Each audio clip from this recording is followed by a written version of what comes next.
早朝お散歩1日目。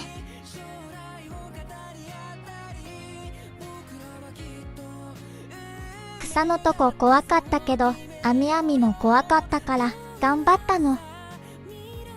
早朝お散歩2日目。基本白い線の中歩いてるけど、バッタがいて怖かったからちょっと大酒しちゃった。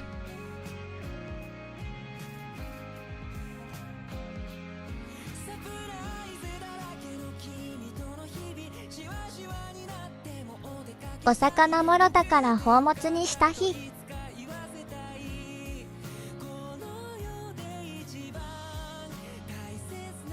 道の真ん中でうんぽこした日。